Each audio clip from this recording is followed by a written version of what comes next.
নমস্কার বন্ধুরা, কৃষ্ণার হেসেলে সবাইকে স্বাগত জানাচ্ছি। আজ সকাল সকাল চলে এসেছি আমার হেসেলে, শুরু করছি আর একটা নতুন রেসিপি। বাজার থেকে নিয়ে এসেছি একদম টাটকা ট্যাংরা মাছ। এটা নদীর ট্যাংরা। এই ট্যাংরাটা আজকে আমি ট্যাংরার তেল ঝাল রান্না করব। প্রথমেই গ্যাসটাকে অন করলাম। গ্যাসটাকে অন করে কড়াই গরম হয়ে গেছে, আঁচ কমিয়ে দিয়ে দিলাম সর্ষের তেল, মাছটাকে ভাজবো বলে। এই সময় তেল গরম হতে হতে আমি মাছটাকে একটু ম্যারিনেশন করে নিই। দিয়ে দিলাম 1 চা চামচ হলুদ, আর দেব সামান্য নুন, লবণ। এর সাথে দিয়ে দেব 1 চা চামচ সর্ষের তেল। সর্ষের তেল দিলে না ট্যাংরা মাছটা আর ফাটবেও না, আর মাছের চামড়াটাও উঠে যাবে না। মাছটাকে মাখিয়ে নিয়েছি। এবারে আমি গ্যাসে মাছগুলো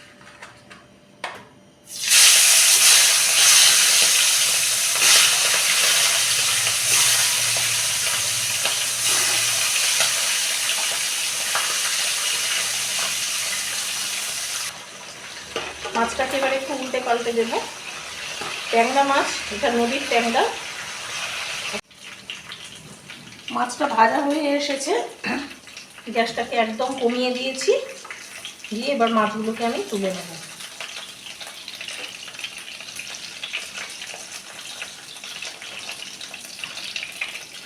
সুন্দরভাবে ভাজা হয়েছে। একটু ভালোভাবে ট্যাংরা মাছটা ভাজবে না, মাছের আঁশটে গন্ধটা, একটা ট্যাংরা মাছের গন্ধ আছে, গন্ধটা একদম থাকে না। সব মাছগুলোকে তুলে নিলাম। এবারে আমি কড়াইয়ের মধ্যে দিয়ে দেবো কালো জিরে আর কয়েকটা কাঁচা লঙ্কা ফোড়ন। কাঁচা লঙ্কাগুলো চিড়ে নিয়েছি। কালো জিরে আর কাঁচা লঙ্কা, যে কোনো শুকনো মাছে কালো জিরে কাঁচা লঙ্কা ফোড়নটা খুব ভালো কাজ করে অন্যান্য ফোড়নের থেকে। এবার এখানে দিয়ে দেবো আমি সামান্য একটু পেঁয়াজ কুচি।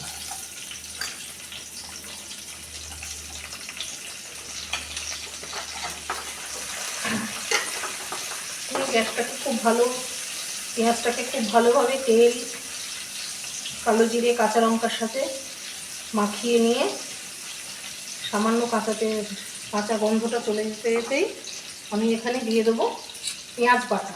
একটা পেঁয়াজ বেটে রেখেছিলাম মিহি করে, সেটা দিলাম।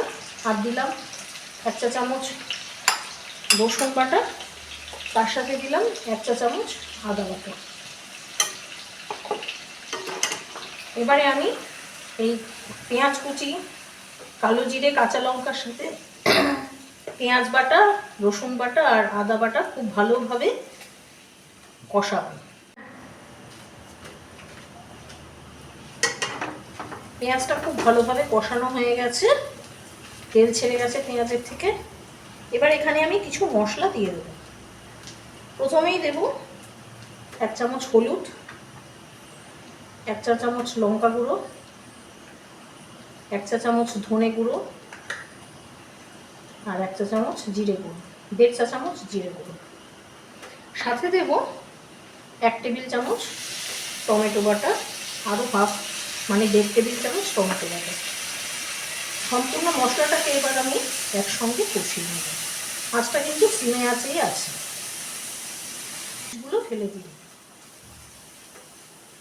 এবারে এখানে দিয়ে দেব 1 চা চামচ লবণ।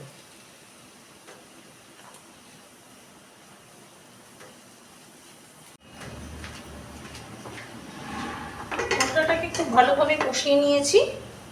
এবার এখানে আমি দিয়ে দেবো জল।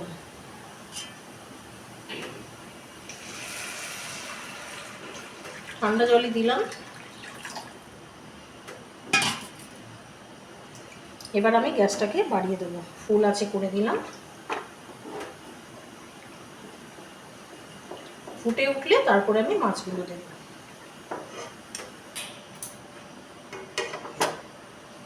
ঝোলটা ফুটে উঠেছে, এবারে আমি মাছগুলোকে ঢেলে দেব আস্তে আস্তে।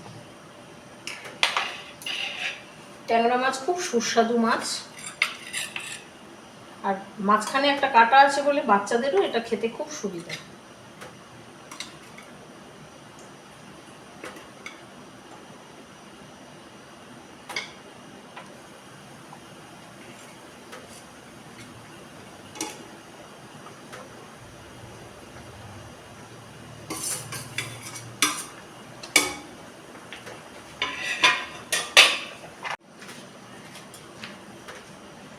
মাছটা ফুটে উঠেছে, এবারে আমি কড়াইটাকে ঢাকা দিলাম। ঢাকা দিয়ে মিডিয়াম টু লো রেখে আমি 5 মিনিট রাখ। 5 মিনিট বাদে ফিরে এলাম। কি সুন্দর গন্ধ বেরিয়েছে। মাছে একবার আমি মাছগুলোকে ওলট পালট করে দিয়েছি যাতে দুই দিকটাই সমানভাবে সেদ্ধ হয়। হয়ে গেছে মাছটা, এবার মাছটাকে আমি ঢেলে নেব। উপরে একটু ধনেপাতা কুচি ছড়িয়ে দিলাম। ধনেপাতা সবসময় স্বাদ আরও আরেকটু বাড়িয়ে দেয়। মাছটাকে এবার আমি একটা বোলের মধ্যে তুলে নেব। হয়ে গেল আমার তেলে চালে ট্যাংরা মাছের একটা সুস্বাদু রেসিপি। এইভাবে বন্ধুরা আপনারা করে খাবেন। আশা করি নিশ্চয়ই আপনাদের রেসিপিটা দেখে ভালো লেগেছে। ভালো লেগে থাকলে রেসিপিটা তবে অবশ্যই লাইক, কমেন্ট এবং শেয়ার করবেন। আর যারা এখনও সাবস্ক্রাইব করেননি তারা সাবস্ক্রাইব করে আমার পাশে থাকবেন।